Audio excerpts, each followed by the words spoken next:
আজকের যদি এই মহাবিশ্বের বার্তাটা যদি আপনি শুনছেন, অর্থাৎ তাহলে মহাবিশ্ব আপনাকে বেছে নিয়েছেন, আজকের এই মহাবিশ্বের বার্তাতে আপনার জীবন পাল্টে যাবে। এই বার্তা শুনলে পরে আপনার জীবনে সুখ বাড়তে থাকবে। প্রিয় আত্মা, আজ 11ই মার্চ 2025। এটি শুধু একটি তারিখ নয়, এটি এক নতুন সুযোগ, এক নতুন সূচনা। এটি সৃষ্টির বার্তা, ব্রহ্মাণ্ডের ইঙ্গিত, ঈশ্বরের আশীর্বাদ। আজ তুমি জীবিত আছো, নিঃশ্বাস নিচ্ছ, অর্থাৎ তোমার জীবনের উদ্দেশ্য এখনও পূর্ণ হয়নি, তোমার পথচলা এখনও শেষ হয়নি। জীবন কখনো সহজ নয়, কখনো আলো, কখনো অন্ধকার, কখনো সাফল্য, কখনো ব্যর্থতা, কখনো আনন্দ, কখনো বেদনা। কিন্তু এর মাঝেই কি তুমি কেবল সময়ের স্রোতে ভাসতে চাও, নাকি নিজের ভবিষ্যৎ নিজেই গড়ে তুলতে চাও? ব্রহ্মাণ্ড তোমাকে ডাকছে, ঈশ্বর তোমার হৃদয় থেকে আহ্বান জানাচ্ছেন, জাগো, উঠো, এগিয়ে চলো, ভ্রান্তি থেকে বেরিয়ে এসো। অনেকে ভাবে আমার ভাগ্য খারাপ, আমি ব্যর্থ, আমি একা। কিন্তু সত্যিটা কি? প্রকৃতি কাউকে নিরর্থক কষ্ট দেয় না। প্রতিটি পরীক্ষা সেই ব্যক্তিকে দেওয়া হয় যে তা পার করে যেতে সক্ষম। যদি তোমার জীবনে সংগ্রাম আসে, তার মানে তুমি যথেষ্ট শক্তিশালী। তোমার ভেতর অসীম ক্ষমতা আছে, যা এখনও তুমি আবিষ্কার করনি। স্রোত কখনো থামে না, সময় কখনো অপেক্ষা করে না। যা চলে গেছে তা অতীত, যা আসবে তা ভবিষ্যৎ। কিন্তু যা তোমার হাতে আছে তা হলো বর্তমান। বর্তমানের প্রতিটি মুহূর্তকেই কাজে লাগাও, কারণ এটিই তোমার ভবিষ্যৎ গড়বে। নিজের শক্তিকে চিনতে শেখো। তোমার জন্ম কোনো সাধারণ ঘটনা নয়। তুমি ব্রহ্মাণ্ডের অংশ, ঈশ্বরের সৃষ্টি। তোমার ভেতরে অফুরন্ত শক্তি আছে। তুমি নিজেকে দুর্বল ভাবছ কেন? সূর্য কি কখনো ভাবে আমি আলো দিতে পারবো না? নদী কি বলে আমি আর বইতে পারবো না? বৃক্ষ কি বলে আমি আর ফল দিতে পারবো না? না, কারণ তারা নিজেদের ক্ষমতা জানে। তুমি কেন জানো না? ভয় ত্যাগ করো, ভালোবাসাকে গ্রহণ করো। ভয় হলো সেই আঁধার যা তোমার আত্মার আলোকে ঢেকে রাখে। যতক্ষণ ভয়কে ধারণ করবে, ততক্ষণ এগিয়ে যেতে পারবে না।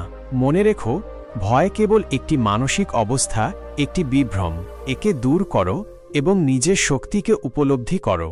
আর ভালোবাসা, এটি শুধু একটি অনুভূতি নয়, এটি এক মহাশক্তি যা তোমাকে সমস্ত বাধা অতিক্রম করতে সাহায্য করবে।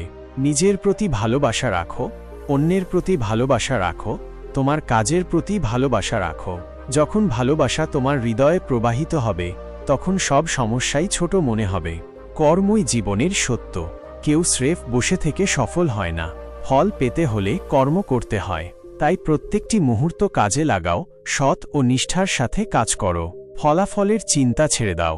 যদি মন দিয়ে কাজ করো, ব্রহ্মাণ্ড তোমার পক্ষেই কাজ করবে। মনে রেখো, ছোট ছোট পদক্ষেপও তোমাকে লক্ষ্যে পৌঁছে দেবে। যদি তুমি স্বপ্নকে বাস্তবে রূপ দিতে চাও, তবে আজই প্রথম পদক্ষেপ নাও। সংকল্প করো, আজ থেকেই নিজেকে বদলাবে। সংগ্রামের মাঝেও হাসতে শেখো। জীবনে কঠিন সময় আসবেই, বাধা আসবেই, অনেকে তোমাকে নিরুৎসাহিত করবে। কিন্তু ভুলে যেও না, প্রতিটি রাতের পর সূর্য ওঠে। যদি আজ কষ্ট হয়, তবে আগামীকাল সমাধানও আসবে। হিমালয়ের উচ্চতা এক একটা পাথর মিলিয়ে তৈরি হয়েছে।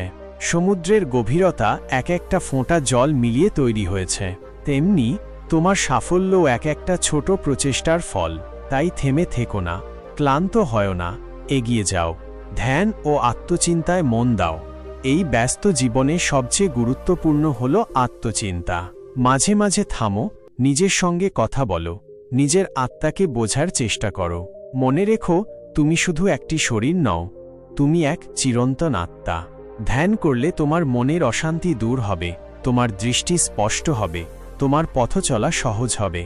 প্রকৃতির সঙ্গে সংযোগ স্থাপন করো, নীরবতার মাঝে ঈশ্বরের বার্তা শোনার চেষ্টা করো। জীবন মানেই এখন এবং এখানে। জীবন হলো উপহার, একে অবহেলা করো না। জীবন ভবিষ্যতের অপেক্ষায় নষ্ট করো না। অতীতের অনুশোচনায় হারিয়ে ফেলো না। যা আছে তা এই মুহূর্ত, এটিকে পূর্ণভাবে বাঁচো, এটিকে সুন্দর করো, এটিকে অর্থপূর্ণ করো। ব্রহ্মাণ্ড তোমাকে ডাকছে, ঈশ্বর তোমাকে পথ দেখাচ্ছেন। এখন তোমার সিদ্ধান্ত নিতে হবে। তুমি কি নিজের শক্তিকে চিনতে চাও? তুমি কি ভয় ত্যাগ করে ভালোবাসাকে গ্রহণ করতে চাও? তুমি কি নিজের কর্ম দিয়ে নিজের ভাগ্য গড়তে চাও? যদি হ্যাঁ, তবে আজ থেকেই শুরু করো। উঠে দাঁড়াও, নিজেকে জাগাও এবং তোমার স্বপ্নের পথে নিরলসভাবে এগিয়ে যাও। তোমার শক্তি অসীম, তুমি ব্রহ্মাণ্ডের সন্তান। আত্মবিশ্বাস রাখো, কাজ করো এবং তোমার জীবনকে এক মহাজাগতিক যাত্রায় পরিণত করো। হরি ওম তৎসত্য। ধন্যবাদ।